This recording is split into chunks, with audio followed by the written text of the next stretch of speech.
Work shouldn't feel like a drag, and you shouldn't have to sacrifice your soul for a job you love.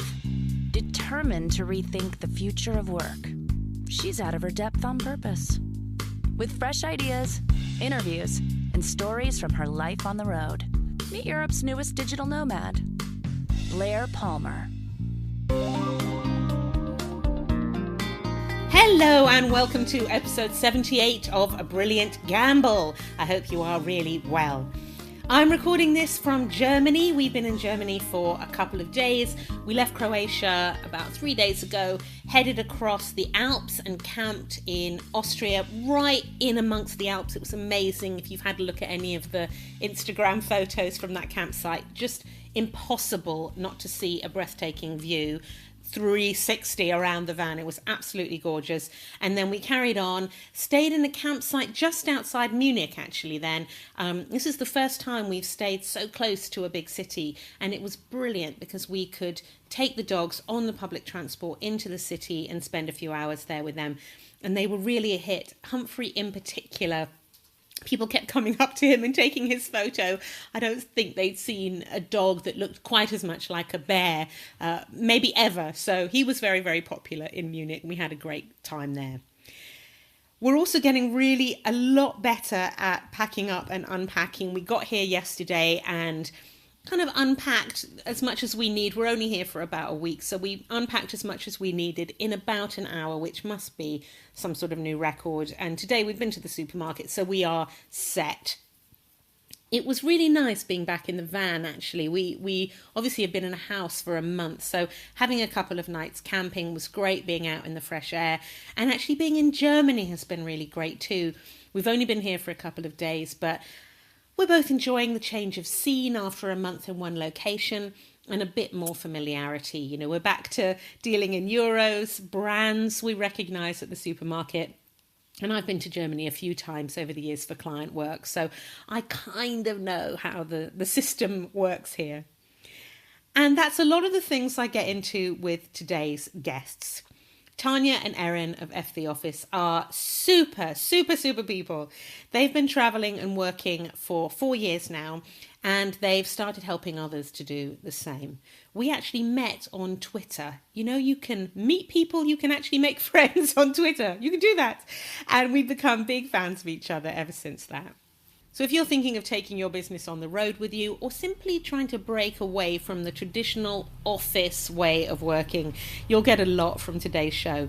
And if you want a few myths busted about what digital nomadery is really like, you'll enjoy this show today as well too.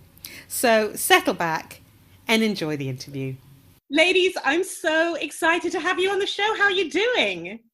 Oh, we're so good. Thank you so much for having us. We are so looking forward to this. Yeah, thank you. Me too. It's been in the diary and out of the diary. You had lost your voices and all kinds of stuff was going on.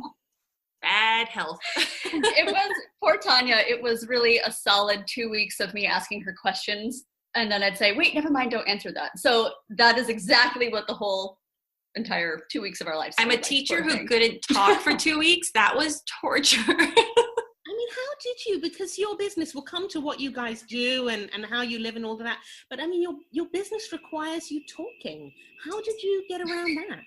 Yeah, I didn't. I had to cancel my lessons for almost 2 full weeks. I could work on some social media stuff, but everything I do is about my accent, my voice, this is my business. So it was a lovely wake-up call.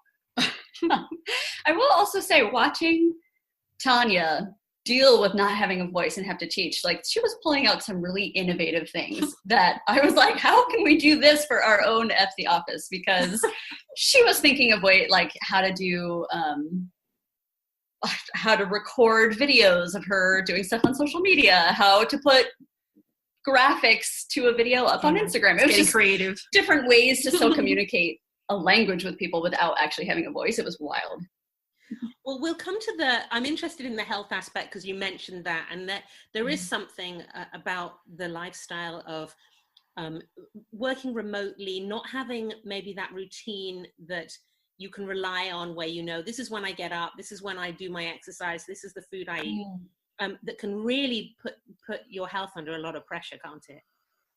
Well, we try to actually, and that's really great that you brought that up, because I think the biggest thing about this kind of traveling life is finding some routines that you can do anywhere.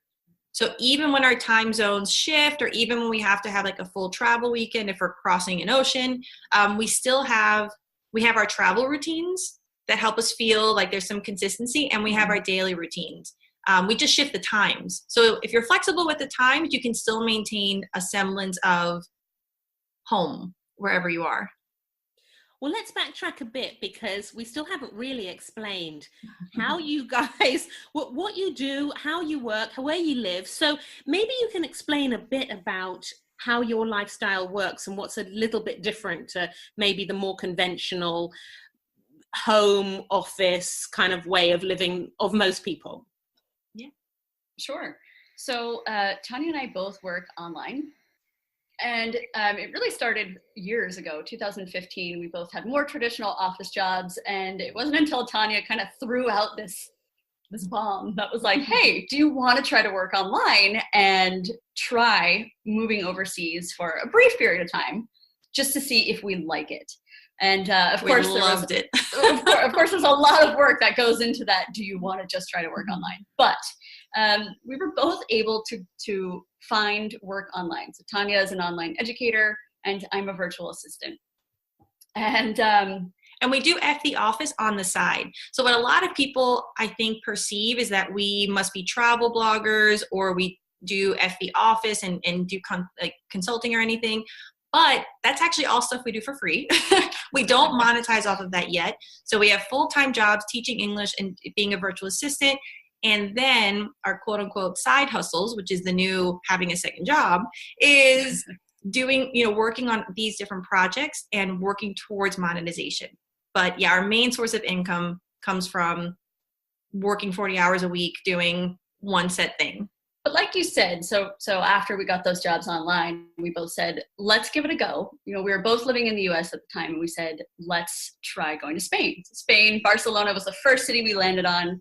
And we said, let's give ourselves a trial period and just see if we'd like it. So neither one of us had ever worked online before. We hadn't lived in that traditional sense overseas.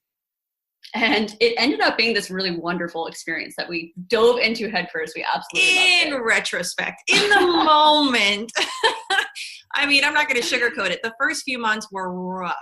But in retrospect, now that we're really happy, it was a great adventure. Sure. Rose-covered glasses. Well, tell me about that, because people do imagine that, well, what's not to like, right? I mean, you leave your sort of traditional life. You're living in Barcelona. You're still able to do your work. Why would that be? What's hard about that? That's very true. That's very true. People do kind of get this like, oh, you must be at the beach every day and have such a wonderful life. Truthfully, the apartment that we moved into, it was through an Airbnb, and it was the size of somebody's closet. It was like being Harry Potter, which was totally unexpected. So small. I mean, my own mother came to visit, and she wouldn't go inside. She's like, I'm getting vertigo. So that was difficult to then take your whole life and move basically into this closet space where we're both working. and kind of a fun tidbit, within the first 2 months that we were there, the company that I was working for closed overnight without any warning whatsoever. So our worst nightmare in all of this pre-planning was, we'd move overseas, we'd sell all of our belongings in the US, and one of us would lose our employment. That's exactly what happened. So it was worst case scenario. So I feel like a lot of people tell you, plan for the worst, but it'll never happen. Our advice is the opposite. Plan for the worst, because at some point it will. And just be prepared for it. We've lived it, and the only reason we were able to continue is because we had planned for that, and we had enough to get us through, to work through it. But man, that was rough. But other than that, once you embrace kind of a more minimalistic life and you're okay with living in different kinds of apartments, like right now, we don't have air conditioning for a summer apartment. And that's new for us. I'm used to having cold air, so sometimes I'm sweating profusely as I'm working at my computer. So it's not always glamorous, but for us, it's worth it. What is it that you love so much about it? It's rejuvenating. You know, whenever we fall into a routine, it's fun instead of stifling, because we know this is our routine for 6 months. Oh, by the way, we move every 3 to 6 months, depending on legally how long we can stay. So for us, you know, falling into routines doesn't have the same connotation of boring or stale that can sometimes happen if you're not happy in a certain lifestyle. And so for us, like, oh, this is great. This is our routine for 3 months. And then we hop on a plane and we have a different place to walk the dog or places to hang out. And part of the fun is that it is a challenge. Every 3 to 6 months, you think, gosh, I have to learn an entirely new way of life. I have to figure out where the grocery stores are and how I get around. And is there a metro? And so there is a lot of preparation in that. And it's a challenge, I won't lie, but I like it. It's this kind of invigorating challenge where you're constantly inundated with new things and new cultures and new foods. And it's just, I guess, like Tannia said, there's nothing stifling about it. Yeah, I actually really resonate with that, because we just left Croatia a few days ago and now we're in Germany. We're only here for a week. But I was getting to the point, and we were only in Croatia for a month, but you know, we had our supermarket that we liked and we had the beach that we liked. And there is something very joyful about finding the supermarket that you like and finding the stuff that you like. That's our favorite part. Yeah, that's great. But then you get to the point where you think, oh, not that beach again. And then it's kind of time to move. That sounds awful. Oh, not that beach again. You know, I want a new beach. First world problem. We acknowledge the privilege of our life, for sure. But yeah, sometimes you do feel that. You do. So you get, there is a nice kind of shape to the move where everything's new and nerve-wracking and you don't know where anything is. You don't know how to order the food that you like. You don't know how to explain where you live or any of those things. And then you get into some routine and that feels really reassuring. But just before it gets boring, you move again. Yes. Yeah. Yes. There's never this dull moment. And I think people who don't yet, whether they don't want to kind of live this digital nomad life or they haven't started yet, I think they can relate to that. Because even thinking back on your own life when you're somewhat more permanent, like when I first moved to New Orleans in 2009, when I first got there, everything was new and shiny and exciting. And, you know, a year into living there, you have a job, you have your routine, you have your friends, and all of a sudden you don't see the city like you once did. It's almost like it's not even there. So really living this life for us, at least, is just a way to bypass that. Keeps it fresh. Yeah. I'm reminded of, there's an advert in the UK, I don't know if they have it elsewhere, for an air freshener that changes the scent between 3 different scents every few hours because they say you go nose blind. Yeah. You go kind of city blind. You can't see your environment anymore, so you have to change it and then you see it all again. Oh, I love that. City blind. Yes. I feel like you just coined a new phrase. We're the Febreze of traveling. So one of the things that I'm trying to do is to reinvent the 9 to 5, but in a way, you aren't reinventing the 9 to 5. You're still working proper hours. It's just that you're sort of reinventing the office environment, I guess. That's the bit that you're ditching. Yes. In fact, for myself personally, as a virtual assistant, part of my appeal, I think, and why my clients don't really care wherever I am, is because I guarantee to them that I'm available between their 9 to 5 working hours. And which is great for them because we could be in China for all they care. And, you know, I oftentimes don't even tell them where we are, just as long as I'm their 9 to 5, not your 9 to 5. Yes. So it's this whole other twist on a 9 to 5. I don't even have my own time zone 9 to 5. I am matched. All my clients live in California, so I match their West Coast hours. And in that sense, I'm still tethered to a 9 to 5. Which again makes it really rejuvenating to be able to hop around to different cities and feel like there's always something new and fresh and exciting. The pro of that is that you have a clear start and end time. So I think a lot of people feel overwhelmed sometimes thinking, but like, I don't know how to set my own hours, or maybe like a lack of self-discipline, because it's hard to do it if you don't have set time. So that's kind of a nice way to think of, just because you're a digital nomad doesn't mean you're living this structureless life. You can, if that floats your boat, but that's kind of another option. For me, I could teach around the clock, like it doesn't matter with the way I work, But since we travel together, I match her hours. So it helps us have the same schedule no matter where we are, and it facilitates the same thing, because if I know I start and end at a certain time, then we can work on our other projects. And we know, okay, 2 hours before work, we work on Eff the Office, and then it helps us multitask. And how do you then make the most of the environment that you're in? Because there's a danger, isn't there, that you're in a new country or a new town, but you're working all the time, so you don't get a chance to experience it. Actually, the best part is because we're not on the West Coast time zone. For example, when we're in Europe, we don't start until I think 6 p.m. 6 p.m. So we start at 6 p.m., which means when we wake up at 10 a.m., we have hours where we get to go Monday through Friday and walk around Paris. That was amazing. So even though we worked a full-time job, we were able to take advantage of the city in a way that we couldn't have if we lived there and worked from 9 a.m. to 5 p.m. So a lot of times it works to our advantage. And but like anything, it changes. I'm thinking of our time. We were in South America a year ago, and at that point I was only, I say, two hours ahead of my clients. I'm a world away, but I'm 2 hours time zone wise ahead. And it just forced us to find a different routine for that particular time in our life. And so at that point, we both made the effort to wake up earlier, to actually experience a morning walk with the dog, a cup of coffee, have some time to decompress before jumping into work. And it's those moments that I just hold so near and dear to me. Because you're absolutely right that you can get in this habit of working around the clock, especially when you work for yourself, or you don't kind of have that office environment to say, it's 6 p.m., it's time to pack up, we're closing the doors, go home. There's nobody there to tell you when to stop. So it's definitely a danger.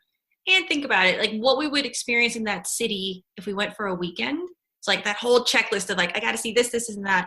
We get to do it over 3 months. So we do it slower. We usually don't rush around. So it's just a different way of embracing travel. I think that's what a lot of people don't understand. And even my daughter doesn't quite understand this, that we're not traveling like we do when we're on holiday. So there are whole days, whole weeks where we're just at home. I mean, today we went out to the supermarket and we had to go to a pet shop. That was our excursion, Yeah. The rest of the day, we're at home, we're working, we're doing some school stuff, we're watching Netflix, we're addicted to Musical.ly at the moment, so we're doing a lot of that. So it's just like a normal life. And I wonder if even the Airbnb hosts don't quite understand, in a way, why you're home all the time. They definitely don't. What do you mean you don't go out and do it? No, we just hang out with our dog and go for walks. And oh no, we've had hosts before who have popped in or checked in with us, and they'd say, have you seen XYZ, whatever big thing is in the city? We'll say, no, not yet, we'll do something next week, or at the end of the month when the weather's nicer. And to them, they're just like, what, like, you haven't gone to the Eiffel Tower yet? We're like, no. Well, they all think we're on vacation. I feel like it's hard to wrap their mind around that, like, we work all day long every day, so it's just different. That does bring me to something I wanted to talk to you guys about, which is the misconceptions. Mm-hmm. And the first one being, I guess, that it's a sort of prolonged holiday. Mm-hmm. Oh my gosh, yes. Or think when they learn about what you're doing? People think we either secretly won the lottery and we just don't want to share, or that we are on some kind of vacation. But the thing that startles everyone the most is, since we started, we haven't taken a proper vacation in almost 4 years. We actually have our first vacation coming up. We have a big family vacation next summer. And we're both like nervous, like, oh my gosh, we're going to leave our laptops. We're really, like, I've worked Christmas morning and then gone with the family and then taught a class at night again. So we really do hustle all the time, but we love it. So it's not the same, like, I have to work overtime. So the vibe is different. But yes, we're not on permanent vacation.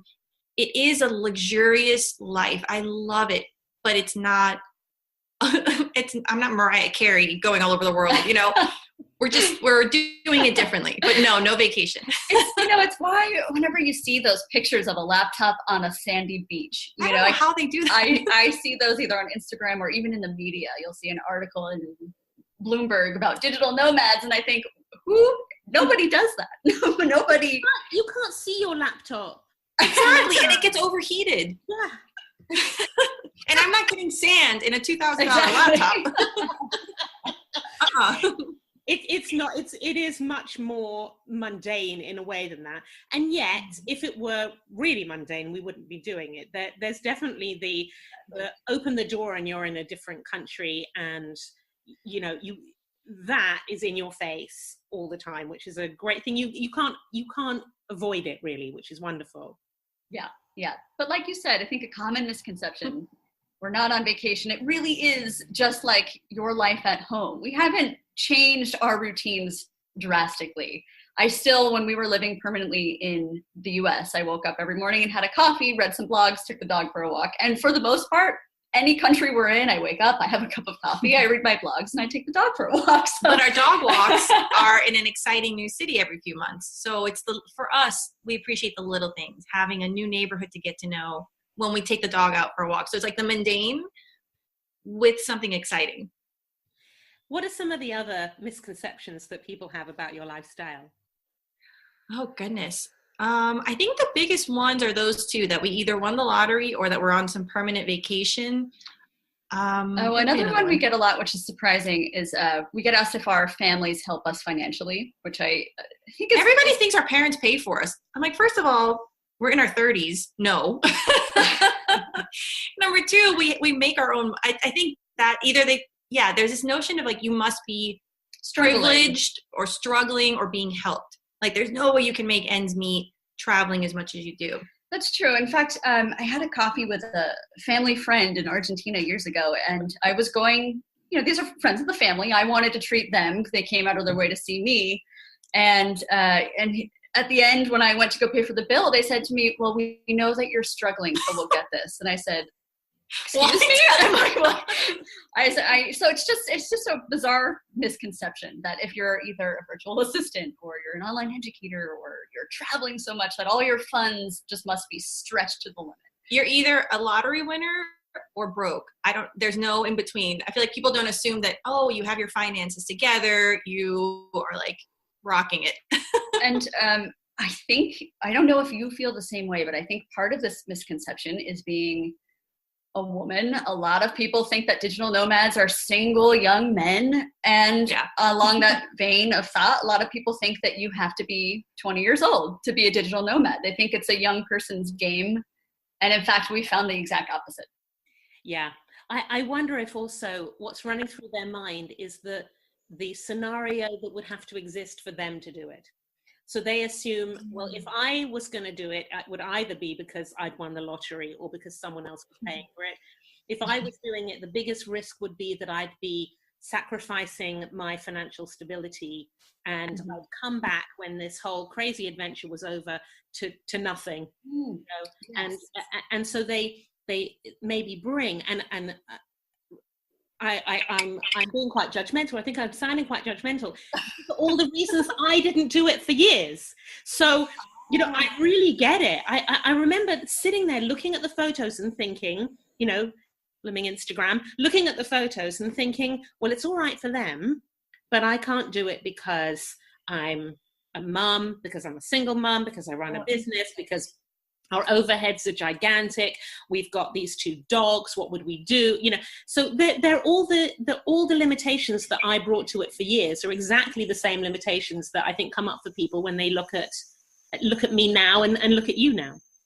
Yes. Very empathetic. Yes. Yeah. Okay, that makes sense. That's a very good point. And in fact, we definitely had a moment too of, we have a dog. What do we do with him? Is this going to work? Do we put a time frame on how long we travel for? So maybe we as people have a tendency to limit ourselves before we even really get going. Actually, that reminds me of something that you said before, which is that people sometimes say to you, when are you going to settle down? Yes, always. Nobody thinks this is, and understandably, but they just don't see it as being a sustainable lifestyle. our own families constantly ask us that.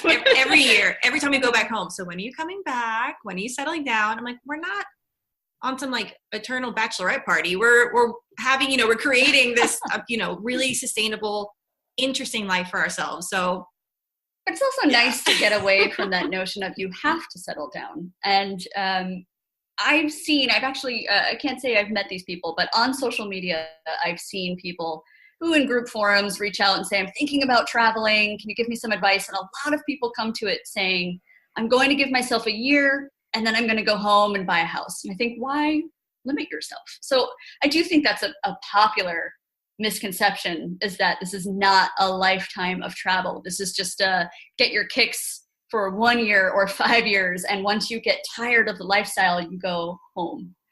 And I don't really have a notion of home anymore. Home is wherever we are at the moment. That's a really interesting idea, isn't it? Because home for so many people is a place, but it can't really be a place when you're moving frequently. So for you, is it each other? Is it something about your routine? Is it the dog? What makes a place home? That's a great question. For me, it's wherever the three of us are together, the little pups and us two. And that's it. Over the years, we've realized that being a minimalist while traveling is much easier.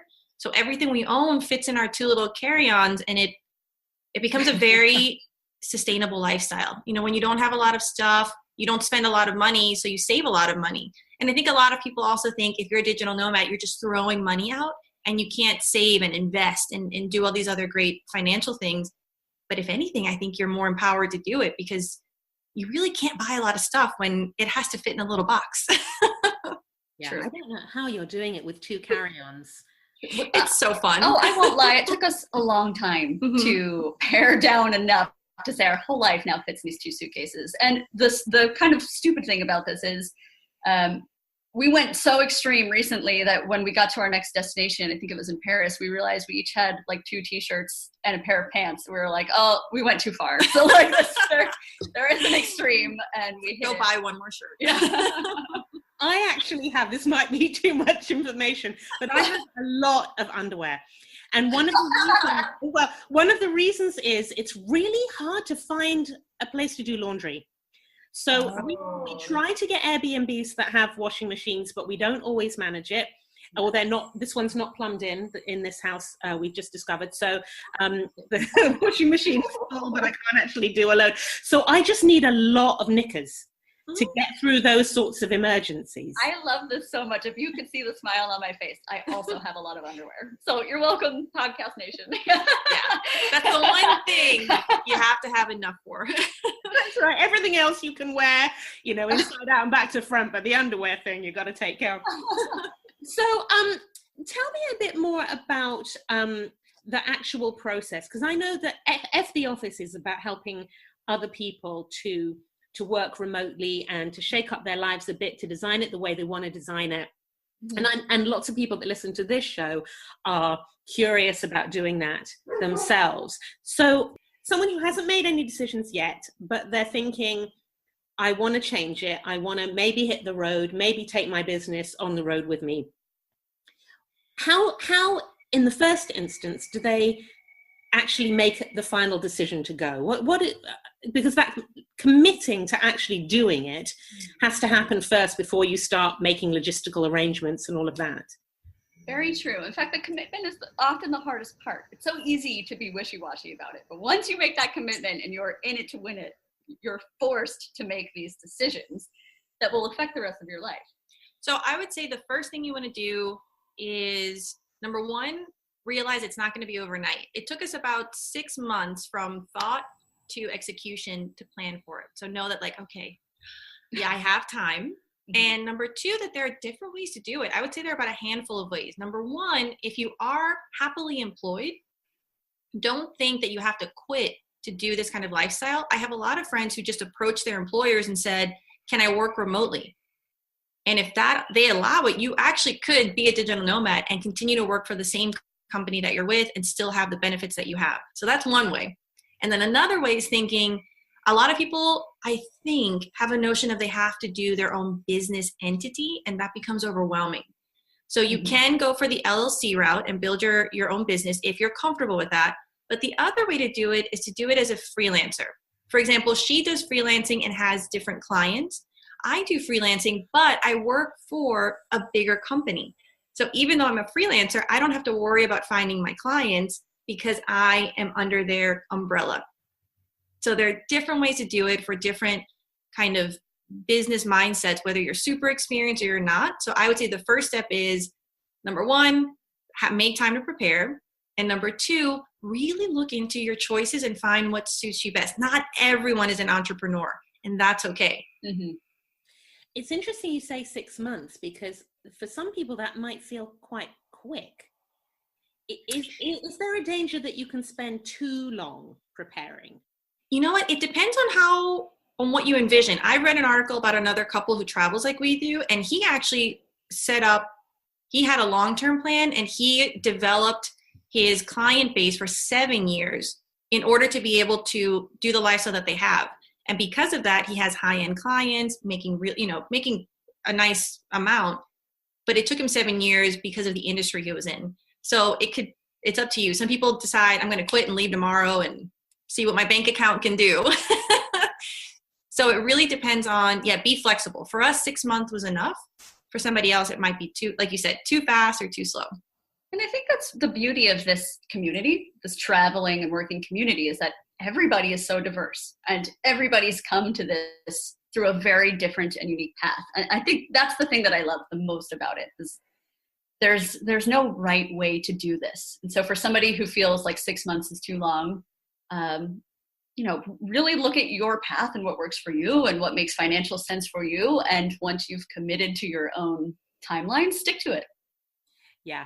And I also really like what you're saying about doing this in the way that works for you. I think it's right that a lot of people would think, well, I have to not only leave the security of the place where I live, but also start a business from scratch. Mm-hmm. Now, again, that's hard. People can do it however they like, but that feels not only just risky, but a lot of stress.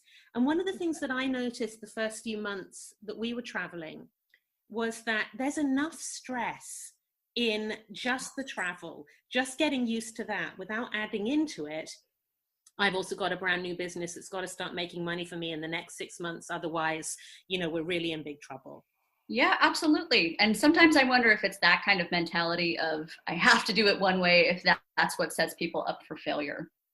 And we're setting ourselves up to have our own, we want to branch out with Eff the Office. I want to do other projects with English. However, I know that if we quit our jobs right now and dedicated ourselves full time to that, we wouldn't see a return on that investment for another year or two. We can't afford 2 years without income. So another thing is, be open-minded about working 2 jobs, one that pays now and pays for your lifestyle, and one that will pay in the end, in the future, and allow you to change your lifestyle. So would you say that getting the work side of it sorted and the financial side of it sorted is the number one priority? Definitely. Yes. Yes, especially for us. And I constantly go back to this story of when we first started traveling and the company I was with went under. That was so bad. Had we not, I sat frozen on the couch for probably a full 24 hours out of just pure fear. Had we not had that financial buffer, had we not planned for that cushion, I don't know that we would have been able to continue. So I definitely say that having that emergency fund, having your finances in order, and having a plan and a backup plan is the most essential part, because everything else falls into place. The rest of it, where do you want to travel? How long can you stay there for? The little minutia of the travel details will fall into place if you're stable. And you hit the nail on the head. Traveling and changing your lifestyle is stress enough. For me, I don't deal well with financial stress, and the fact that we're a married couple traveling, money can, it absolutely can stress out a couple's relationship, and that's not something I wanted on the table. For me, I feel the most creative when I don't have to worry where my dinner's coming from. So personally, I just wanted to make sure that I was always able to be open to opportunity. When that happened in Barcelona and the company ended, instead of jumping into something she didn't like, we had the luxury of saying, you know what, take a couple of months, to find clients that you're passionate about working with, and let's set this next phase up right. And that's something that allowed the next 3 years to be a lot more comfortable than if she had to jump in with people she hated or go to work for a different company. So to me, that makes a huge difference. That makes me think about the fact that, that could happen at home too. So exactly. Yes. Yeah, and when you imagine it happening at home, I mean, it can freak you out, and a lot of people worry about losing their job and what the financial consequences of that would be. But when and if it does happen, people address that at the time and they work out what they're going to do about it and they come up with a plan. And that's no different when you're traveling. And I wonder if sometimes when people are thinking about this, they think, well, I have to know exactly how the next 2 or 3 years of this travel adventure or remote working adventure is going to look before I start. And actually, you wouldn't know that amount about your life at home. You wouldn't expect to. So why would you expect to have that amount of security about your travel life? You are absolutely right. And Tannia used to remind me of that exact same fact, because before we even started traveling, I did have this notion in the back of my mind that my full-time employment was more secure. And you're right. Had we not gone to Barcelona, I would have lost my job regardless. Yeah, it was going to happen. You're absolutely right. And it's a perceived stability. I think people perceive being geographically static as stable, and you don't realize or you don't make the connection that any bad thing that can happen, health-wise, money-wise, job-wise, can happen whether you're traveling or not. And you're going to have to be faced with the same decision. If you lose your job, you either stop working and cry about it, and then you fall into financial ruin, whether you're traveling or not, or you go out there, hustle, get more jobs until you find something better. It's the same thing if you're virtual. And what do you do then? So let's say that you've got a financial plan, you've got a kind of professional plan in place, and you're thinking, am I ready now to go? Is there anything else to think about before you go that would be universal, really, for anybody? Really, for anybody, another aspect is legally how long you can stay in a certain place. I think that's do your research. Huge component. Yes, because different passport holders from around the world have different parameters for how long they can stay in certain countries, or whether you need a visa to visit a certain place. And before we started our adventure, we were not really aware that there was a thing, even like the Schengen zone in Europe. Had no clue that we, as American passport holders, could be in, most of the Schengen zone for 3 months, and then we'd have to leave for 3 months. We just didn't realize that was a thing. So I do think it's crucial to research, if you have a destination in mind, how long you can stay there for. Do you want to maximize that time? Do you need a visa to stay, or can you go under this kind of travel visa? Even things like, how expensive are the groceries there? Like, these are all crucial things for you to know before you go. And the answers are there. You can Google it. A lot of people have written about it. Call your embassy in the country that you're planning to visit. Yes. Go straight to, it's a serious legal issue to get deported from somewhere. So you want to make sure that you're doing everything exactly. Now, a lot of people that we've seen on social media tend to portray it as just winging it. And if that works for them, that's fine. But for us, we have a dog. Like, I don't want to travel somewhere, or even if we didn't have a dog, I don't want to travel somewhere and get kicked out and go through the hassle, or we just don't like that kind of high risk, especially if you have a language or cultural barrier.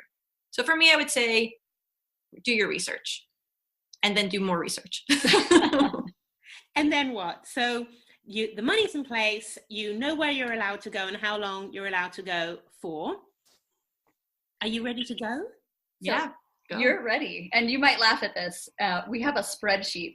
Our friends laugh at us. We have a very detailed, 10-page spreadsheet of things like weather, prices of groceries, where it's just when we're looking for our next city to travel to, we always look at, is the weather nice? Are we going to be freezing, which we hate? Are we going to be dying with the heat, which we also don't like? So where can we go that's just moderate weather, where we as two women who are traveling can feel safe? I think that's a big thing, researching where you can walk down the street safely.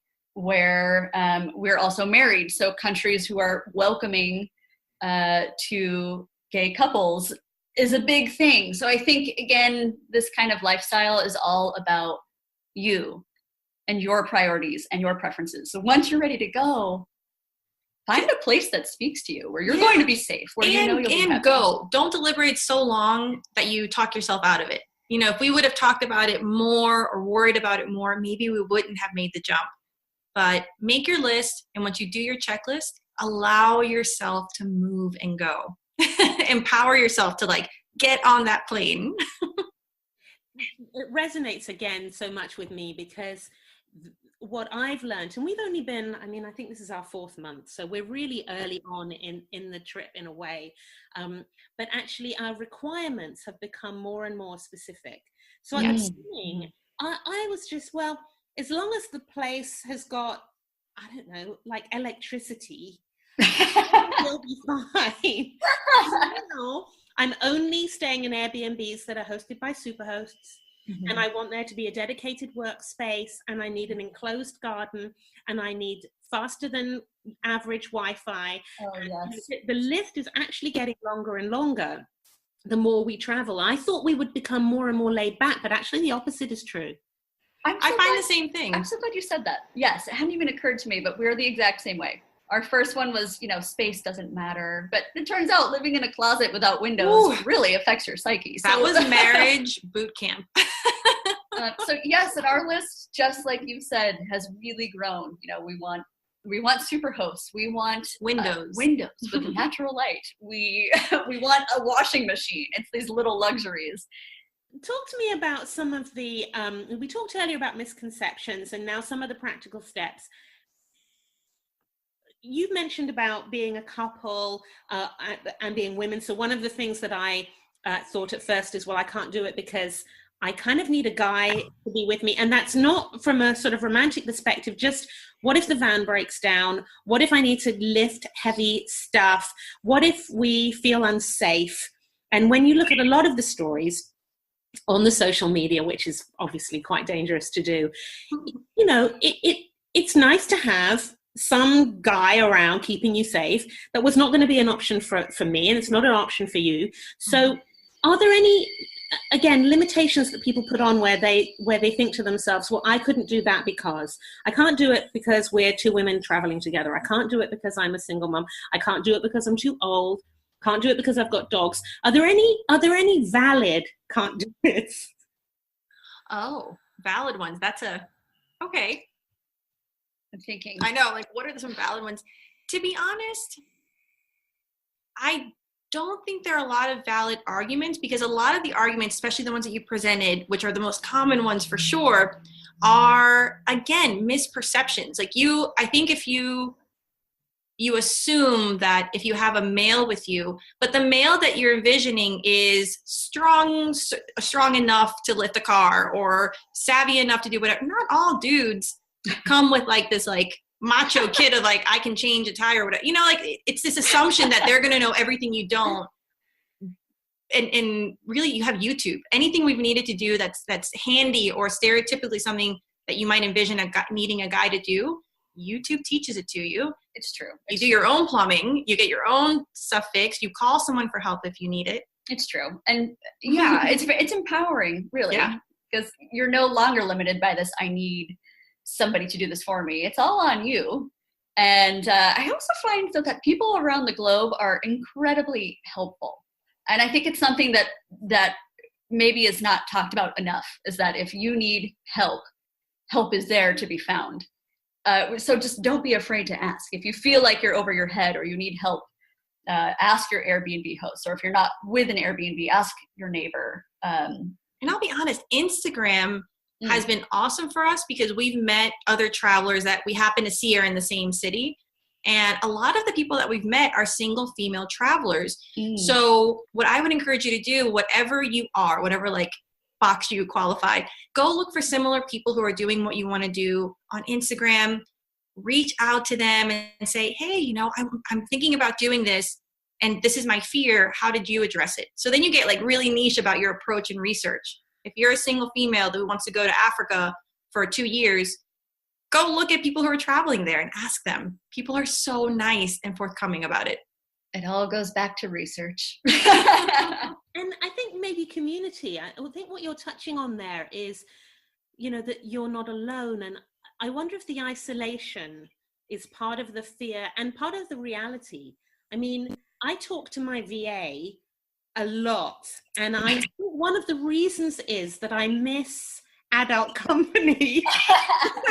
So I'm talking her ear off and she's saying, this is great, Blair, but my husband needs me billable hours. So, what ways are there to make sure that you are connected, that you're part of a community, that you don't get too isolated?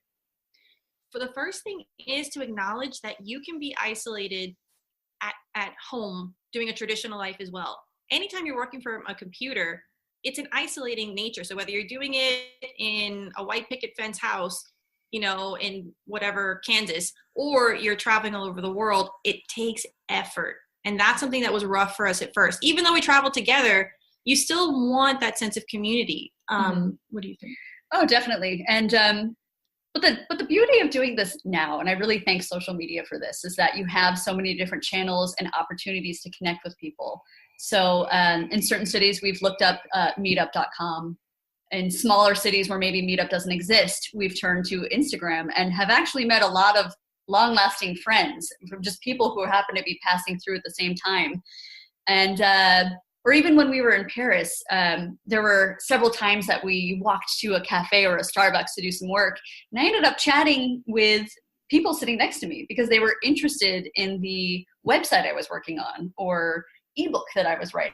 And it was this really cool moment where you just have this sense of community with you wherever you go. I think part of that is being open-minded, of course, because you can certainly sit at a cafe and put your blinders on and ignore everybody. But when you're traveling, I don't know, maybe you need a little more of a open mindset where you're willing to meet new people constantly. And there are two different ways. I would say if you are the kind of person that you need in-person connection, which I do.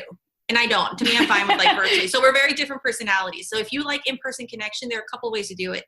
Go become a regular at a cafe and don't just stare at your computer. Get to know the people there. Become a regular at an establishment that are the kind of people you want to hang out with. Do meetup.com. Find different communities. For me, I just like virtual connections and I'm fine with that. And a big thing would be FaceTime with your family more. We've got Skype. We've got FaceTime. Have those connections. The power of seeing your friend for a 20-minute conversation, a 5-minute conversation is so beautiful. And you just come out of that conversation thinking okay, check, I've satisfied that connection that you didn't know you needed. And also there's so many communities. We have Eff the Office. We talk with our followers, find communities of like-minded people online. There's so many Twitter hangouts, and you've got things on Instagram where people are live. It's awesome. Well, and it's like meeting you too. Yeah. Meeting you through Twitter has been kind of this glorious burgeoning relationship. And it's been a lot of fun. So there's definitely something to meeting people virtually, because if you think about it, I don't know that would our lives have crossed otherwise. Isn't that great? Because I feel the same. I never thought that could happen with something like Twitter. It just, when you don't need it for that reason, it doesn't do that for you. It's just a kind of stream of information flooding into your brain. When you actually are looking to connect and to find like-minded people, then it's there for you. It can be used for that as well. And I guess that's one of the reasons that you have the Facebook page, is to start to create this sense of community. And you have a book club, don't you, that people can get involved with? Yeah, it's so much fun. So we love reading business books, and we thought, gosh, I wonder if it gets a little boring sometimes, or we just like that camaraderie. And so we're like, let's put it online. And it's really fun. You just get together and chat about whether it's the book or a conversation inspired by the book. And part of that too is our hope was not only to help ourselves and adopt some of these practices that we were reading, but help other people. Our whole thing at Eff the Office is to help others work online, feel empowered, be the best kind of virtual freelancer that they can be, and not feel lonely. Because you said it. It's so easy to get caught up in your work, and then you realize, oh, I haven't talked to another human being in 7 days. But when you have these online communities where when you hop on Facebook or Instagram or Twitter, and you're like, oh, there's my buddy. It's like a virtual friend. Like when you post something, I'm like, oh my God, amazing. And it's a moment of connection that feeds your soul, and then it helps you be a better whatever you are. So what else can people find on the Eff the Office Facebook page?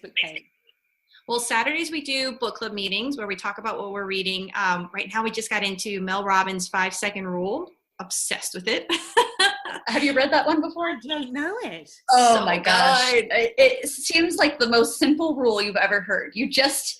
Maybe this is good too, talking about, are you ready to travel and take that jump? The whole theory of the book is you give yourself 5 seconds of delay, and that's it. And then you go and you make a commitment. So the theory is, if something stresses you out, we'll deliberate on it until we don't do it.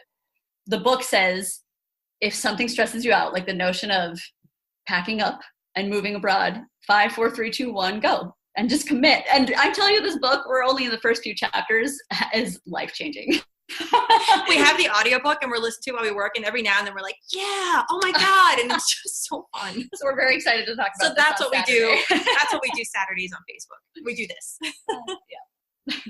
Well, look, ladies, it's been absolutely amazing to talk to you. I'm desperate for people to go and follow you on all the social media. Watch your YouTube videos. You've got some amazing, really, really helpful videos on there about a whole range of things to do with working remotely.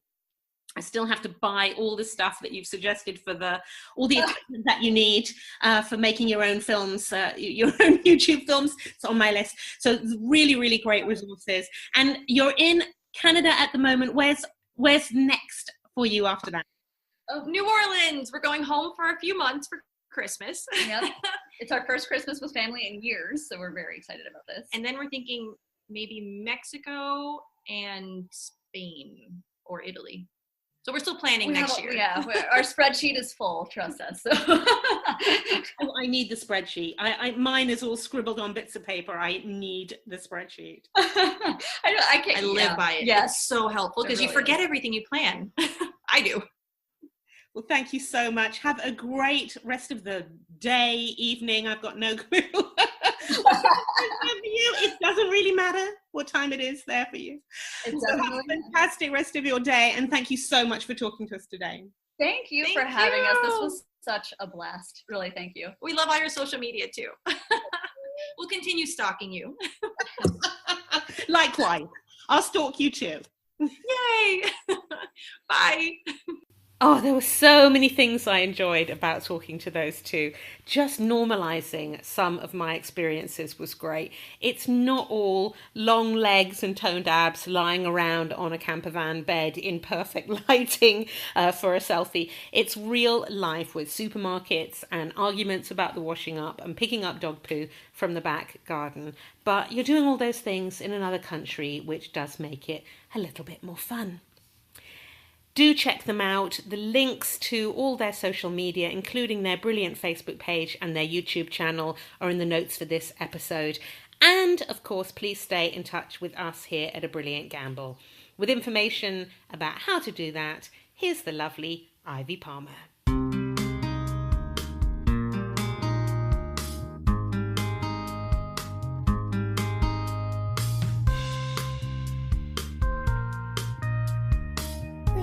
To hear from you, you can get all the episodes of this show plus read the blog and find out more about our travel adventure at www.brilliantgamble.com. Sign up to the newsletter and get an advance notice of the classes and programs Mummy is running. Plus, you can follow us on Instagram and Twitter at Brilliant Gamble. Finally, please leave a review and star rating for this podcast on iTunes, as it helps people find us and take a brilliant gamble of their own.